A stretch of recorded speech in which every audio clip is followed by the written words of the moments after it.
আজকে আমরা ফায়ার নিয়ে আলোচনা করব। এই ফায়ার মানে কি?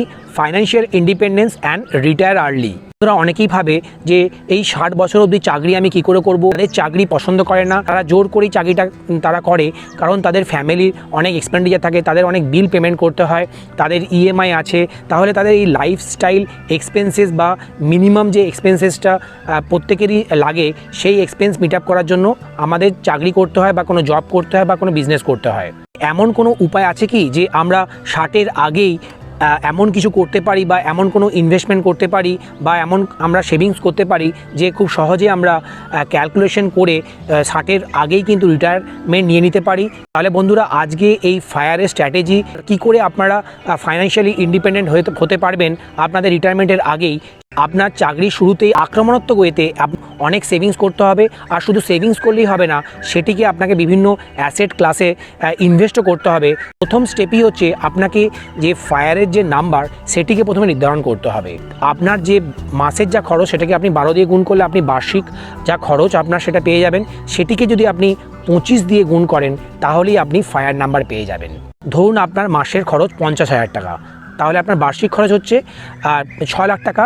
এই 6 লাখকে যদি 25 দিয়ে গুণ করেন তাহলে আপনার ফায়ার নাম্বার আসছে 1.5 কোটি টাকা। এক্ষেত্রে আপনাকে কিন্তু ইনফ্লেশন অ্যাডজাস্টেড যে এক্সপেন্স সেটিকে ক্যালকুলেট করতে হবে। আপনাকে প্রতি বছরে 6 থেকে 7% করে আপনার ইয়ারলি এক্সপেন্সকে বাড়িয়ে যেতে হবে, এবং তার ফলে আপনি এক্স্যাক্ট আপনার এক্সপেন্সের নাম্বারটি পেয়ে যাবেন। আপনাকে অ্যাটলিস্ট 50 to 70% আপনার যা মান্থলি ইনকাম সেটিকে সেভ করতে হবে এবং ইনভেস্ট করতে হবে। তাহলে কিন্তু আপনি এই ফায়ার নাম্বারটি রিটায়ারমেন্টের অনেক আগেই অ্যাচিভ করে ফেলবেন। সেভিংস তো করছেন 50 to 70% আপনার ইনকামের, তবে এই 50-70% আপনি কোথায় ইনভেস্ট করবেন? শুধু আপনি এই টাকাটা যদি ব্যাংকে ফেলে রাখেন বা ব্যাংকে এফডি করেন তাহলে কিন্তু আপনি ফায়ার কোনোদিনও অ্যাচিভ করতে পারবেন না। আপনাকে ফায়ার অ্যাচিভ করতে গেলে কোনো অ্যাপ্রিশিয়েটিং অ্যাসেট ক্লাস যেটি ইনফ্লেশনকেও বিট করতে পারে এমন ধরনের অ্যাসেটে ইনভেস্ট করতে হবে। এর জন্য সবথেকে ভালো উপায় হচ্ছে আপনি কোনো ইন্ডেক্স ফান্ডে ইনভেস্ট করতে পারেন। এছাড়া কোনো আপনি ফ্লেক্সি ক্যাপ বা মাল্টি ক্যাপ ক্যাটাগরির কোনো লার্জ ক্যাপ ক্যাটাগরির মিউচুয়াল ফান্ডও সেটি সিলেক্ট করতে পারেন। এই অ্যাক্টিভ ফান্ডগুলো কিন্তু অনেক সময় নিফটি 50-কে বিট করে। এরপরে বলো বন্ধুরা, ভালো ব্লু চিপ স্টকেও আপনারা ইনভেস্টমেন্ট করতে পারেন। 4% উইথড্রল রুল, এই ফায়ার নাম্বারটি অ্যাচিভ করার পরে আপনাকে 4% উইথড্র করতে হবে প্রতি বছর।